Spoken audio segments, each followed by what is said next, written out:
Now to that ABC News exclusive. World News Tonight anchor David Muir sat down with Hillary right before she went on stage last night. He's here now. And boy, David, a lot of emotion in that room. Oh, there was a lot of emotion, George and Robin. And it was 8 years ago to the day. Hard to believe. But Hillary Clinton was giving that other speech, conceding to Barack Obama. But last night she was back, this time having clinched the math for the nomination and making history.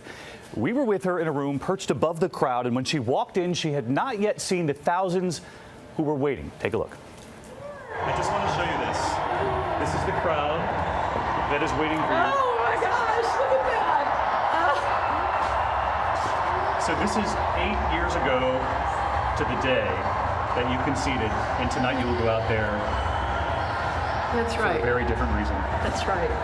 It's almost hard to take in. It really is.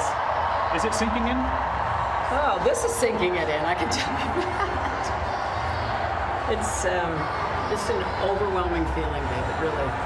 I've heard you were editing the speech right up until about 30 seconds ago. That's right, exactly. Secretary Clinton had been working on the speech all day, in the car moments before driving to Brooklyn, and she revealed to us that former President Bill Clinton had weighed in. You have talked so often about the unfinished business, not only in this country, but around the world when it comes to women's rights. Is having the first female American president part of that unfinished business? It is, David. It is, of course, symbolic, but symbols mean something, and symbols often can spark hope and action in people, particularly young people.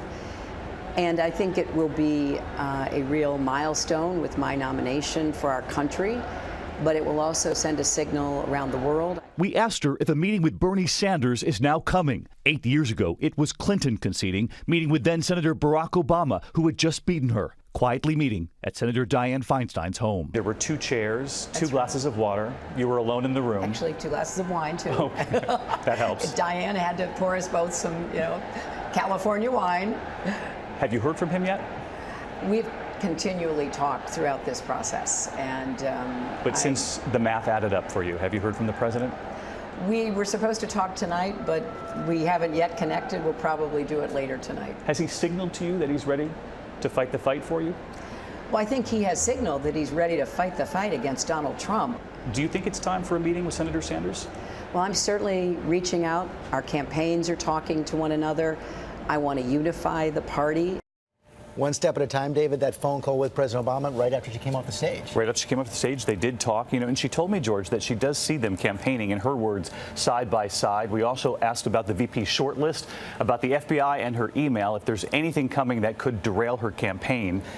I also asked, is she ready to debate Donald Trump? And George and Robin, that's when her eyes lit up. And she said, I am not only ready, it will be a singular moment, in her words, in American history. And we'll see all that on World News Tonight. Can't wait. Thanks, David. See you guys. Be watching as always, David. Thanks, Thank you.